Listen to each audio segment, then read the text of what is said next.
Hello everybody, c'est Gabs. On se retrouve aujourd'hui pour une petite mise à jour de vidéo. Au mois de mars, j'avais fait une vidéo sur Windows 10 et sa personnalisation. Donc c'était encore une build. Maintenant que la version finale est sortie, je vais faire une vidéo pour vous montrer ce qu'on peut faire pour personnaliser. Alors pourquoi je fais ça? Surtout parce que j'ai vu que la vidéo avait été quand même regardée pas mal de fois ces derniers jours. Donc je me dis que c'est bête. Il y a eu des commentaires aussi. Donc... euh, Donc voilà, je fais cette petite mise à jour. Donc, pour pouvoir personnaliser Windows, eh bien, vous avez plusieurs solutions. Soit vous allez ici par le menu démarrer et par paramètres, ou encore ici dans le tableau des notifications, vous avez tous les paramètres. Ou enfin, pour finir, sur le bureau, si vous voulez personnaliser le bureau, puis vous aurez la possibilité d'aller dans les autres paramètres de personnalisation. Donc ici, je fais un clic droit sur le bureau, je vais dans personnaliser. Et donc là, je suis dans la personnalisation. Donc pour commencer, l'arrière-plan.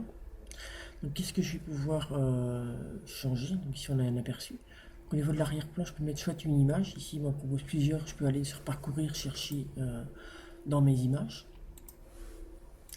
J'ai aussi couleur unie. Donc ici, je peux choisir une couleur. Et voilà. C'est pas très joli. Enfin, il y en a peut-être qui aiment, hein.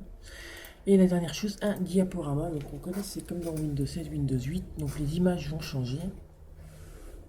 Et donc là, je vais encore dans parcourir. Donc pour le diaporama, ce que je vous conseille, moi, c'est ce que j'ai fait. Donc dans mon dossier image, ou n'importe quel dossier, donc j'ai créé un dossier diaporama. Et dans lequel j'ai créé, parce que moi je fais j'ai plusieurs diaporamas que j'utilise. J'ai créé des sous-dossiers. Il faut savoir que si par exemple je prends, je ne sais pas moi, mon dossier vacances, il va bloquer sur la seule image qu'il y aurait peut-être éventuellement ici dans le dossier, parce qu'en fait il ne s'est pas allé dans les sous-dossiers. En tout cas, moi j'avais essayé une première fois et ça n'avait pas marché, c'est pour ça que je suis passé par un dossier diaporama. Donc voilà, je fais annuler. Donc oui, quand je fais diaporama comme ça, j'ai aussi changer l'image toutes les... Et ici, j'ai un nombre de minutes, jours ou heures. Dans Windows 7 et Windows 8 aussi, je crois, on avait la possibilité de changer toutes les 10 secondes, les 30 secondes. C'est plus le cas maintenant, c'est au minimum une minute. Et donc, choisir un ajustement au niveau de l'image, donc remplir, ajuster, étirer. Donc ça reste la même chose. Ici, ils ont changé mosaïque par vignette. Euh, voilà, le reste est le même. Donc, je vais repasser en image. Voilà.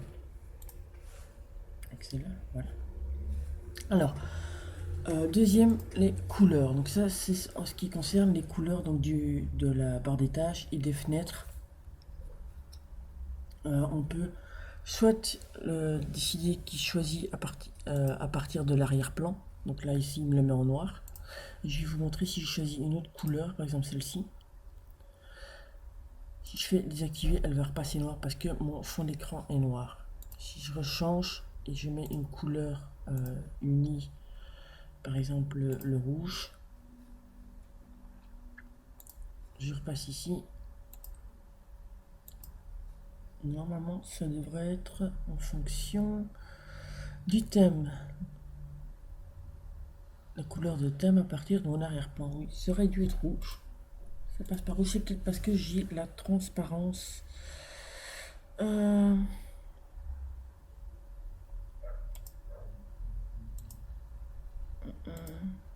voilà. C'est bizarre qu'il ne me met pas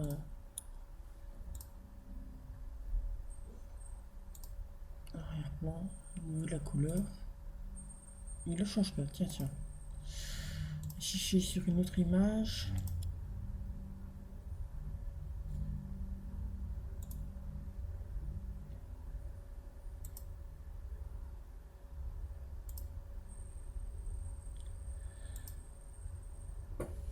Ou alors c'est parce que c'est peut-être un thème déjà prédéfini.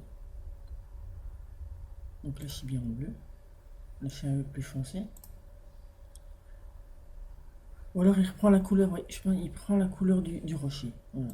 Je pense pas que j'ai vraiment d'autres images que je pourrais utiliser. Mais là, oui, il prend la couleur des cheveux. Voilà. Euh, donc voilà pour les couleurs. L'écran de verrouillage, donc ça je vous l'avais déjà montré dans la première vidéo, donc ça n'a pas changé. On peut toujours choisir soit une image, soit un diaporama. Je vous invite à aller revoir la, la vidéo précédente, parce que j'avais fait ici, si je fais si je lock mon écran, je ne verrai, vous ne verrez rien en fait. Donc là j'avais fait une vidéo, et donc c'est exactement la même chose. Je vous mettrai le lien et le minutage dans quand je mettrai en ligne la vidéo. Donc retournez voir, ce sont les mêmes. Donc ici au niveau des paramètres de l'écran de veille, donc vous retournez sur l'ancienne fenêtre. Donc vous pouvez choisir votre écran de veille. C'est exactement pareil, et vous avez aussi les paramètres d'alimentation qui se trouvent ici. Les thèmes. Donc les thèmes, ça reprend quoi? Ça reprend toute la personnalisation, donc le fond d'écran, les couleurs, la transparence. Donc ça, vous allez pouvoir en fait les enregistrer quand vous avez choisi. Donc moi ici, voilà, j'ai une photo de Mylène Farmer avec un fond violet. Et ici de l'orange pour mon menu démarrer avec de la transparence. Tout ça, je vais le garder. Je vais faire paramètres du thème. Et donc, je crois que cette fenêtre-là, vous la connaissez aussi, sauf qu'il y a beaucoup de choses qui n'y sont plus. Ici sur le côté. Et donc, je vais pouvoir l'enregistrer. Vous voyez, j'en ai une pour mes vidéos. Voilà, c'est celle que vous aviez au départ. J'en ai un qui est synchronisé, donc d'une ancienne version de Windows que j'avais. J'en ai une que j'ai fait pour mes partages quand je faisais des vidéos sur le partage. Et là, celui-ci, c'est celui que je viens de faire. Je peux l'enregistrer, lui donner un nom.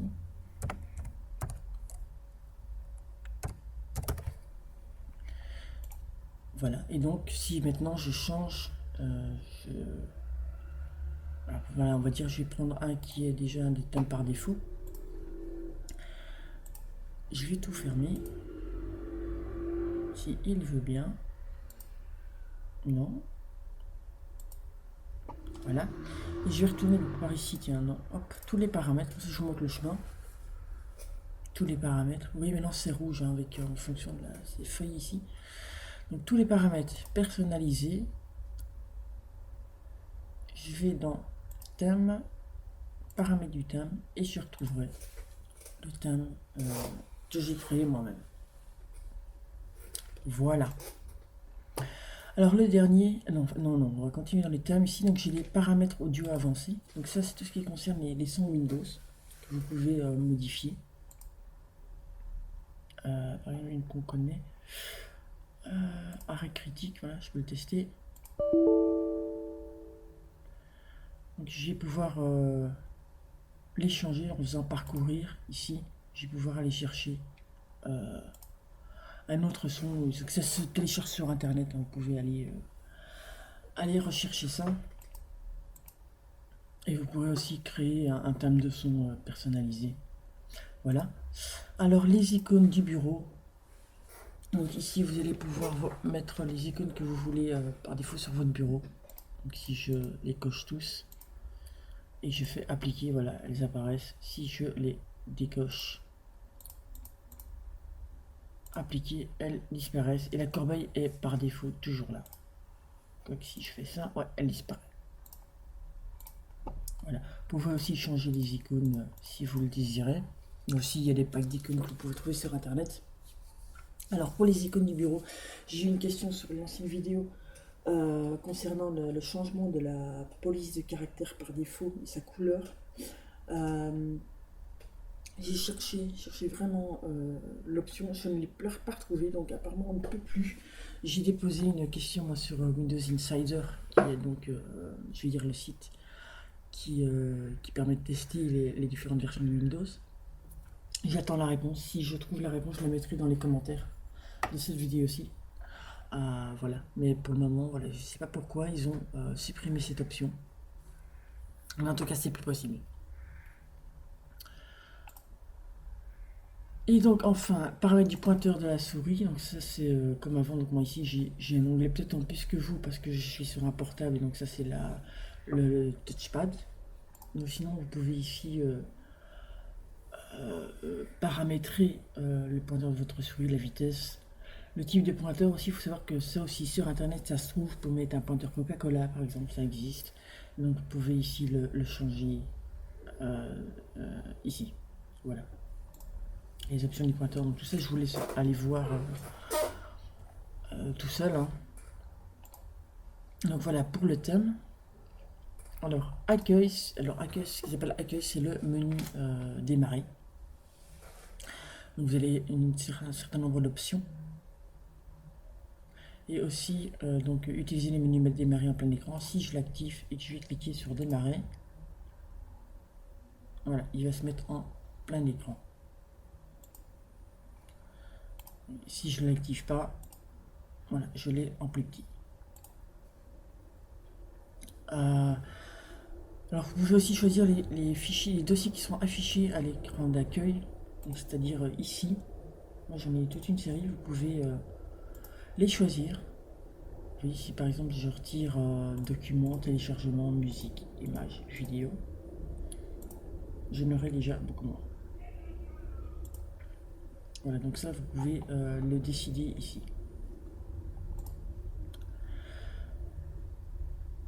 Voilà, au niveau de la personnalisation, je vais pas dire que c'est tout, je vais encore vous montrer une dernière chose au niveau du menu démarrer. Mais en tout cas ici dans cette interface-ci, donc paramètres, c'est tout ce que je vais vous montrer. Il faut savoir qu'au niveau de la personnalisation, on peut toujours passer par les anciens, donc par le panneau de configuration. Si je viens ici et que je tape panneau, j'ai retrouvé le panneau de configuration et j'ai toujours apparence et personnalisation, et donc toutes les options qui sont ici.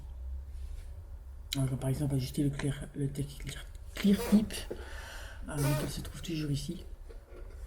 Mais quand je vous ai dit pour les polices, parce que j'ai bien l'option police, mais j'ai pas trouvé de façon de pouvoir la changer. Mais bon, l'ancien panneau de configuration existe toujours et vous pouvez toujours y aller. Voilà, donc qu'est-ce que je voulais vous montrer au niveau du menu démarrer? Eh bien, c'est tout simplement donc surtout cette partie ici, qui sont donc les briques que l'on peut rajouter. Alors comment on fait pour rajouter une brique? Et bien tout simplement, je vais prendre une de celles qui sont ici. Skype entreprise, enfin non, obtenir Skype. Je fais un clic droit et j'ai épinglé à l'écran de démarrage. Et vous voyez, il vient se mettre ici. Et je peux aller la mettre où je veux. Par exemple, je vais la mettre tout en haut, là. Vous avez vu quand j'étais dessus, j'ai nommé le groupe qui s'affiche ici. Et bien tout simplement parce que je peux aller mettre un nom. Voilà, par exemple. Et je vais pouvoir aussi déplacer tout le groupe d'un coup. Voilà. Je pense là même que je l'ai associé à un autre groupe du coup. Est-ce que je pourrais... Non. Là, il va falloir que je le fasse comme ça. Voilà. Voilà. Comme ça, j'ai fait disparaître un groupe parce que j'en avais pas besoin. Donc vous pouvez aussi, ici, les forts, peut-être fort haut, je peux le diminuer. Oui, jusqu'à un certain point. Je peux le monter et le diminuer jusqu'à un certain point. Et ici, même chose. Donc là, c'est sur deux colonnes. Je peux pas aller plus loin. Donc voilà. Pour retrouver toutes les applications, c'est ici en bas toutes les applications. Donc ici vous les retrouverez par ordre alphabétique. Ici, retour. Voilà. C'est tout ce que j'ai à dire pour le moment sur la personnalisation. Je pense faire une vidéo assez rapidement sur Cortana.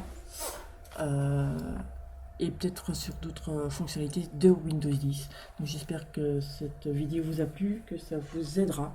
Et n'hésitez pas à me laisser un commentaire sous la vidéo, à vous abonner à la page Facebook et ou Twitter, et à mettre un petit pouce vert si ça vous a plu. Voilà.